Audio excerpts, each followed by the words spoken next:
Sound झूला टोला।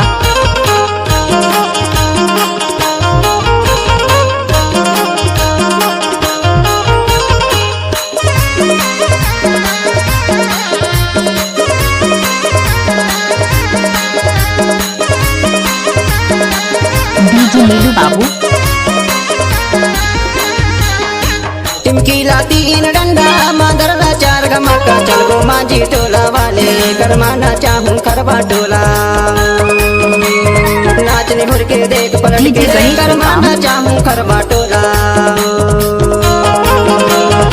टिमकीला तीन डंडा मादरला चार गमका चल गो माझी टोला वाले करमाना चाहूं हीरापुर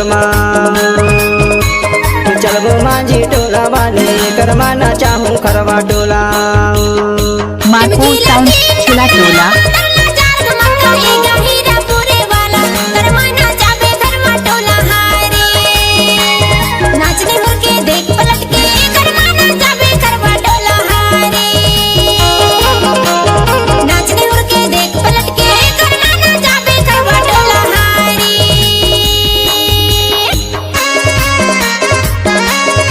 मिक्स बाय धर्मेंद्र सिंह मार्को।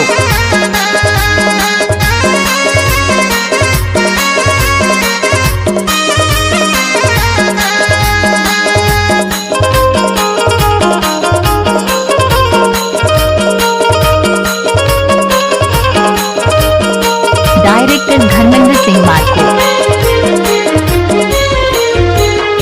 मादर बजावे सुंदर मामा आयो मार्को साउंड झूला टोला। बजावे जुगाले बाबा आयो बंसी बजैया अभी जय है वो करना जोड़ी करमाना चाहूं खरबा टोला बंसी बजैया अभी जय है वो करना जोड़ी करमाना चाहूं खरबा टोला नाचने हुर के देख पलट के करमाना चाहूं खरबा टोला नाचने हुर के देख पलट के करमाना चाहूं खरबा टोला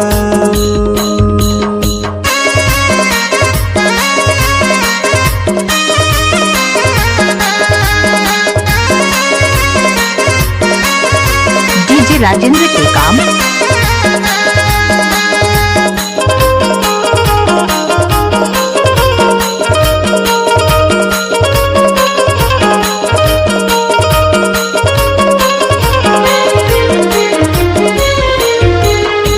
करमाना चाहिए राहुल वो करना है करमाना चाहिए मार्को साउंड वो झूला करना टोला।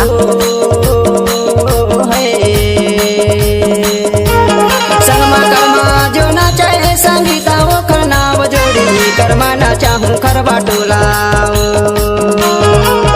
संगमा कर्मा जो ना चाहे संगीता वो साउंड करना झूला वो जोड़ी टोला। करमाना चाहूं खरबा टोला है वो हिरना छापर वाली करमाना चाहूं खरबा टोला है वो बमनी वाली करमाना चाहूं हीरापुर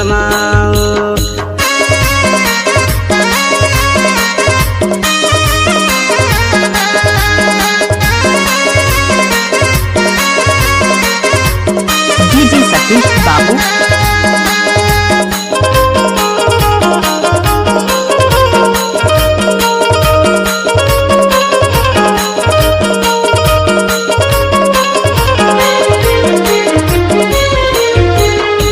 कर्मा गवैया राखी है तोरे नाम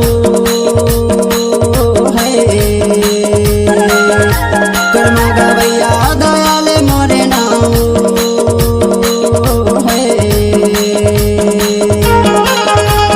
हमर संगी सुनवारी राजे मोंगेरे नाम गोरी करमाना चाहूं डीजे गोलू मरावी। हमर संगी सुनवारी राजे मोंगेरे नाम गोरी करमाना चाहूं खरबा टोला नाचने हुर के देख पलट के करमाना चाहूं खरबा टोला नाचने हुर के देख पलट के करमाना चाहूं खरबा टोला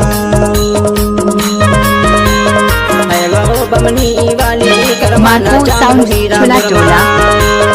नाचने उड़ के देख पलट के करमाना चाबे बबरी वाले भैया करवाना चाहूँ खरवा टोला। नाचने हुर के देख पलट के करवाना चाहे खरवा टोला हारी। हैगा मोहगांव वाले करवाना चाहूँ हीरा बुरमानी। नाचने हुर के देख पलट के करवाना चाहे खरवा टोला हारी। है वो जामेंदा वाली करवाना चाहूँ हीरा बुरमानी। संपर्क मोबाइल नंबर 5 जिला